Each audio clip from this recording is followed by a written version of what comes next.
चुनाव के रुझान आ रहे थे और उसी दौरान कांग्रेस का एक कार्यकर्ता 12 जनपद मार्ग के पीछे वाले रास्ते पर कांग्रेस का झंडा लेकर खड़ा था, जहां राहुल गांधी पहुंचते हैं और कांग्रेस के कार्यकर्ता को गले लगा लेते हैं। जिसके बाद कार्यकर्ता ने कहा कि राहुल गांधी अपने कार्यकर्ताओं से प्रेम करते हैं। आज चुनाव का परिणाम आ रहा है, जिसको लेकर कार्यकर्ताओं में जोश देखने को मिल रहा है।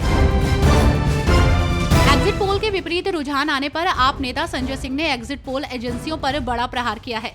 जहां संजय सिंह ने एग्जिट पोल एजेंसियों पर देश को भ्रमित करने का आरोप लगाते हुए देश की जनता से माफी मांगने की बात कही। इसी के साथ ही उन्होंने रुझानों पर बात करते हुए इंडिया गठबंधन की सरकार बनने की संभावना भी जताई है। लोकसभा चुनाव का आज आखिरी दिन, वोटों की गिनती जारी है। अभी तक सामने आए रुझानों में एनडीए और इंडिया अलायंस के बीच कड़ी टक्कर देखने को मिल रही है। इस कड़ी में ओडिशा के भुवनेश्वर में लोकसभा चुनाव 2024 की मतगणना के नवीनतम रुझानों के बाद बीजेपी मुख्यालय में कार्यकर्ताओं की तरफ से जश्न मनाया जा रहा है। बीजेपी कार्यकर्ता खुशी में लड्डू बनाते हुए नजर आ रहे हैं। लोकसभा चुनाव के आखिरी पड़ाव में आज वोटों की गिनती जारी है और ऐसे में राजनीतिक नेताओं की प्रतिक्रिया जारी है। इस कड़ी में उत्तर प्रदेश के शाहजहांपुर में सपा नेता राजपाल कश्यप ने बीजेपी पर निशाना साधा। उन्होंने कहा कि ये चुनाव जनता ने लड़ा है और जनता ने बीजेपी को चुनाव में हराने का काम किया है। आगे उन्होंने कहा कि शाहजहांपुर में बीजेपी बौखला गई है।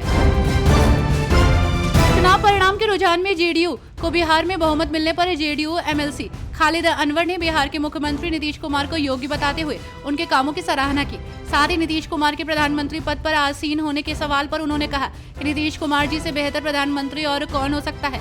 उन्होंने आगे कहा कि हम लोग अभी एनडीए अलायंस में हैं, लेकिन नीतीश कुमार पहले भी थे। लोग चाहते थे कि वो प्रधानमंत्री बने, आज भी लोग चाहते हैं और मुझे लगता है कि इस रिजल्ट के बाद उनसे उम्मीदें लोगों को ज्यादा बढ़ी हैं।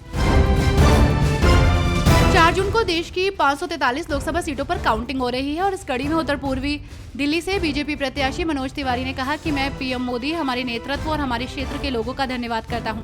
मतगणना में हम दिल्ली की 7 सीटों पर आगे चल रहे हैं। देश में भी हमारी सरकार बन रही है। पीएम मोदी प्रधानमंत्री बनेंगे और हम एनडीए के लोग देश की सेवा करेंगे। कांग्रेस नेता शशि थरूर तिरुवनंतपुरम में चुनाव में भाजपा नेता राजीव चंद्रशेखर से पीछे होने पर कहते हैं कि ये चौथी बार का आशीर्वाद है और मैं उनकी अच्छी तरह से सेवा करने के लिए उस भरोसे के योग्य बनने की पूरी कोशिश करूंगा। विश्व T20 चल रहा है, लेकिन सुपर ओवर यही था। बीजेपी ने जबरदस्त लड़ाई लड़ी। त्रिशूर में सुरेश गोपी का एक महत्वपूर्ण संदेश ये है कि अल्पसंख्यक समुदायों तक व्यवस्थित पहुंच है। लोकसभा चुनाव के रुझानों पर कांग्रेस नेता दिग्विजय सिंह ने कहा कि पहली बात तो मैं बधाई देना चाहता हूं मल्लिकार्जुन खड़गे जी को, जिनके नेतृत्व में हमने बेहद अच्छा प्रदर्शन किया, और सबसे ज्यादा बधाई मैं दूंगा राहुल गांधी जी को। ये उनका प्रयास है, उनकी मेहनत और उनकी विचारधारा की जीत है। बिहार लोकसभा चुनाव के रुझान आने लगे हैं। एनडीए बिहार में 33 सीटों पर लीड कर रही है और ऐसे में बड़ी बात तो ये है कि चिराग पासवान जो एनडीए के पार्टनर हैं, उनकी लोक जनशक्ति पार्टी रामविलास ने कमाल कर दिखाया है।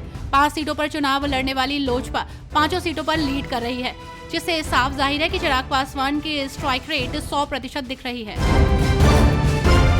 लोकसभा चुनाव 2024 में अप्रत्याशित आंकड़े देखने को मिल रहे हैं। देश की 6 लोकसभा सीटों पर निर्दलीयों ने भारी बढ़त बना ली है, तो वहीं सबसे अधिक चर्चा राजस्थान की बाड़मेर लोकसभा सीट से निर्दलीय रविंद्र सिंह भाटी की रही, लेकिन वे पीछे चल रहे हैं। तो वहीं जेल से चुनाव लड़ रहे अमृतपाल भारी मतों से आगे चल रहे हैं।